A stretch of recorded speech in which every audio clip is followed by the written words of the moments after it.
Magandang hapon po, Senator Bato. Maraming salamat sa hapon. pagpapaunlak po na makapanayam ka namin. Nakikinig po ngayon ang sambayan ng Pilipino at ang maraming mga Filipino communities natin sa abroad who are watching right now live ng ating interview na ito. Senator Bato de la Rosa, it has been considered as a temporary reprieve, panandalian, ngunit na pakahalagang pagkalma ng kalagayang dinaranas ng ating mga kababayan na mga kapwa Pilipino sa Kingdom of Jesus Christ sa Davao City, ang inyong pagsasagawa bukas ng direct area inspection or ocular inspection on-site at ang pagsasagawa ng joint committee hearing ng Senado na kayo ang naatasang mamumuno. Ano po ang inyong inaasahang magiging interaction po ninyo at maa-achieve tungkol po dito sa lantaran at malawakang mga paglabag sa iba't ibang karapatang pantao at fundamental na proseso ng batas na nasaksihan po natin in open display of defiance of law of the PNP upon orders of their authorities, lalo na ng DILG Secretary, ng kanilang Chief PNP, of course with the consent of the President. How important is the Senate undertaking tomorrow sa kalagayan ng humanitarian crisis na nagaganap ngayon sa compound ng Kingdom of Jesus Christ? Senator Bato. Very important dito kay Eric, no? Dahil nga aside from yung ating primary purpose na investigation and state of legislation, malalaman rin natin through our oversight function, malalaman rin natin kung susundin ba ng kapulisan yung mga magiging findings at rekomendasyon ng Joint Committee on Justice and Human Rights at saka yung aking committee ng Public Order and Dangerous Drugs. Kanila bang susundin yung mga rekomendasyon? At saka tatanungin rin natin bakit hindi sila sumunod sa utos ng korte. So malalaman natin yan bukas kay Eric. Ayun. Senator Bato de la Rosa, before po itong inyong gaganapin na Joint Senate Committee investigation and on-site inspection on the area affected by this scandal of police assault and brutalities displayed on live stream sa matagal na 13 days na nagaganap dyan, ay nagkaroon po ng mga pangyayari kagabi and the other night na naghahakot ng mga semento, mga graba, at mga construction material.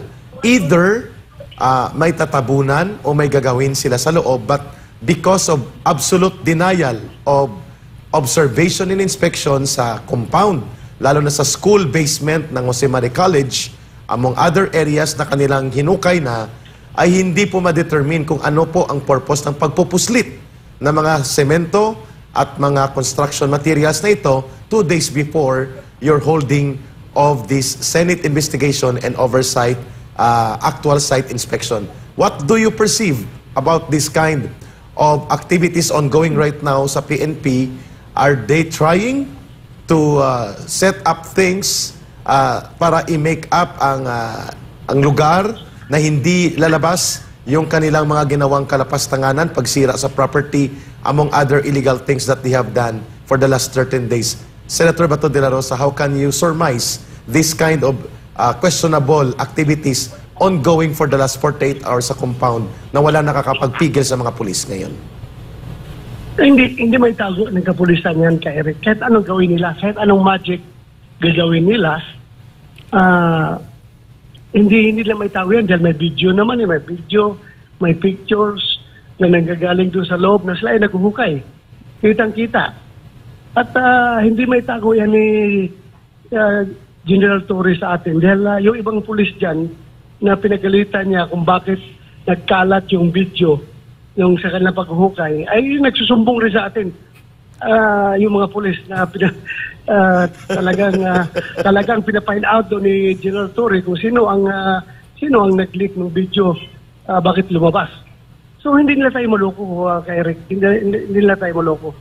Of course, magsusumbong ang mga pulis sa iyo, General Senator Bato de la Rosa. You have been one of the respected officers of the PNP and you brought into correct integrity and direction of law enforcement during your time. Kaya natural na hahanapin nila ang linya ng pagsusumbong sa inyo na hindi nila nararamdaman ngayon sa liderato ng PNP. And in fact, Senator Bato de la Rosa, may last question for this portion, ipapasa ko kay Brother Troy. Gaano po kahalaga itong binabanggit ni retired Lieutenant General Fillmore Escobal? Kilala mo ito, Senator Bato de la Rosa, magaling na officer din ito.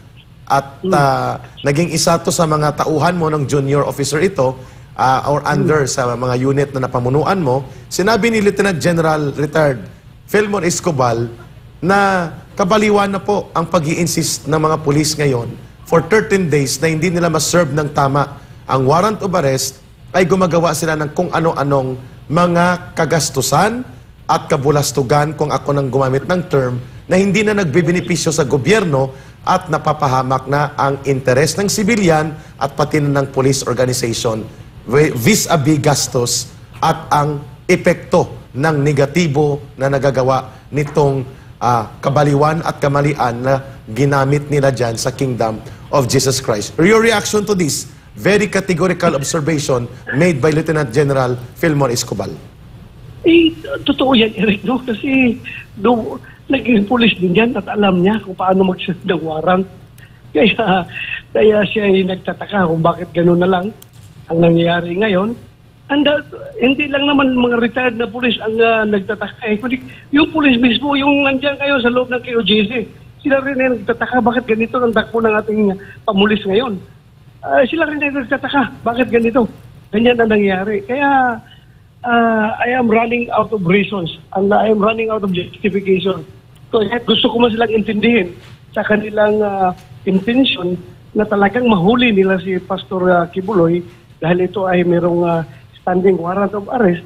Kahit gaano ko iti-twist yung aking rational being para lang tanggapin at intindihin yung kanilang ginagawa, ay hindi ko talaga parang hindi talaga pumapasok sa aking senses bakit ganyan ang nangyari sa service yung service of warrant of arrest.